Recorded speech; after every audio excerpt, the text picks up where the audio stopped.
The 8, 9, and a one-hole hitter are up to bat, starting off with Caleb Hurd, the catcher, who splits time between him and Mason Sawyer. It used to be a three-headed monster between Hurd, Sawyer, and Hudson Parker.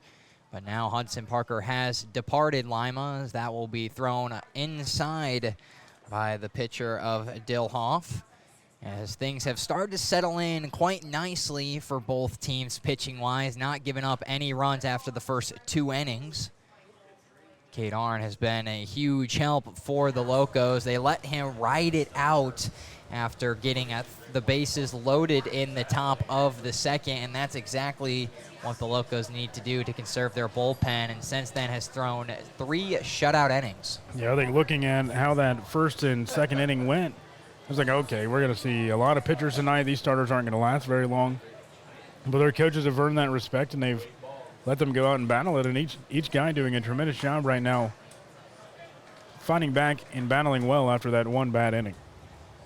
Dilhoff has given up 22 earned runs in his past 3 outings, but has kept it low so far tonight, as that will ring the count full to Caleb Hurd going into the dirt, and getting any bases occupied for the Locos will be big in this game. Not many hits coming for both teams. Got to play a little bit of situational hitting if you're Caleb Hurd.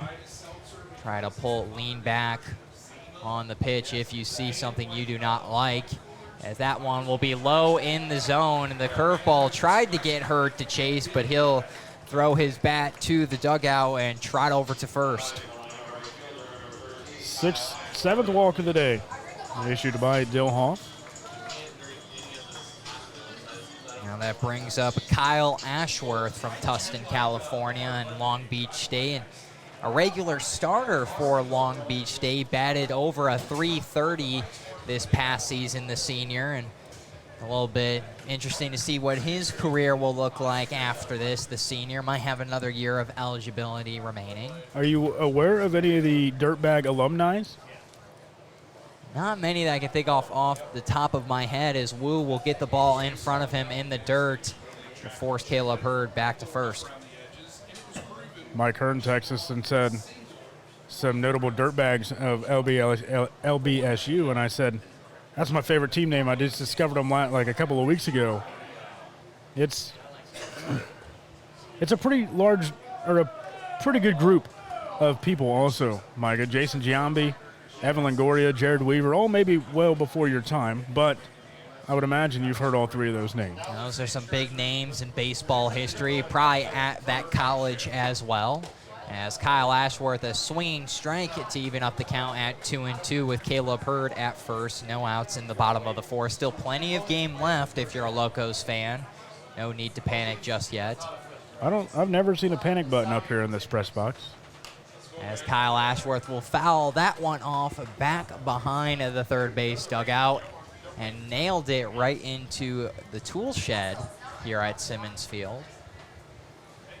Dilhoff will get a little bit of a stretch in, put his feet on the rubber, and we'll get the signal from Wu. Look at first at Caleb Hurd, and he'll set and fire.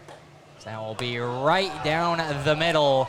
Called strike looking is Kyle Ashworth. Didn't even move the bat. Those are the ones that hurt a little bit more when it's right down the heart of the plate. Not even a fastball. That ran it at 81 miles an hour. And Ashworth, maybe that's what tied him up, but that bat never moved an inch. Looking strikeout, the 4th strikeout of the day for Parker Dilhoff. Now you'll look at Colton Schaller, usually the first baseman, but been converted to a third base over the past couple of games. As he'll sit back on that one, get the ball at the lettering of the Locos. The Locos wearing the blue shirts with orange stripes down the sides, the white pants. As the Xenia Scouts wearing the gray pants with the light blue lettering and the dark blue jerseys. Got the blues all out tonight, the dark blue and the light blue. They don't contrast too much.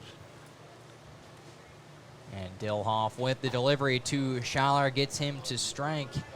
Only 1 ball, 1 strike, 1 out. In the bottom of the fourth, Caleb Hurd stands at first. Not a huge lead off of first, not looking to steal. As that one will hit the head of Colton Schaller, as now that will look like the home plate umpire will kind of walk towards the pitcher, Kyle Oldejess. And Colton Schaller got out of the way, tried to dunk, but gets hit by the pitch. Nothing you can do there. Yeah, and you definitely saw the frustration emanating out of the body of Schaller.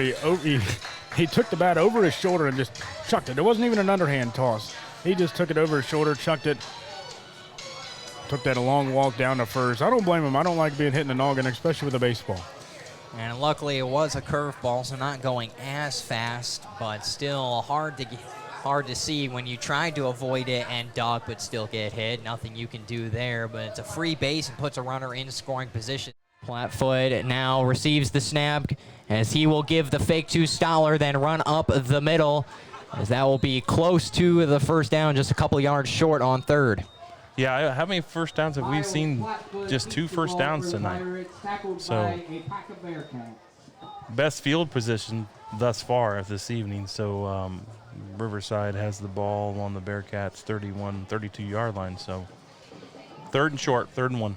31, an opportunity to go right up the middle to Dominic Stotler, a name we continue to mention, the 5'8 senior, 140, wearing the number 21. So far on the season has 38 carries for 172 yards, as he will be tripped up well past the first down marker right up the middle as a pack of Bearcats get him for the tackle. Yeah, speaking of the battle, in the first quarter, Riverside had 42 total yards of offense.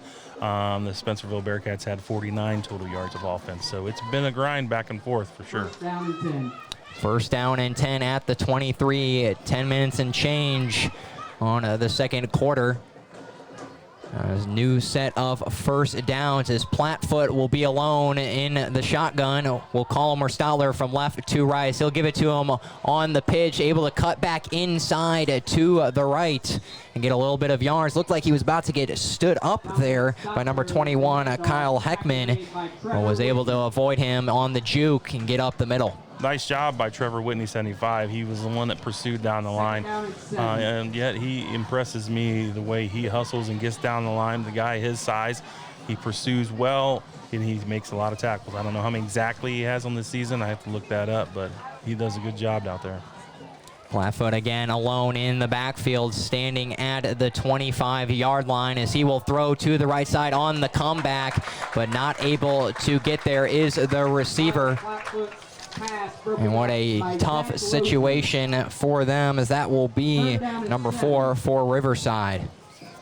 Trying to make the comeback route. It looked like he almost slipped on the turf. Yeah, Turf Monster must have reached up and grabbed him a little bit.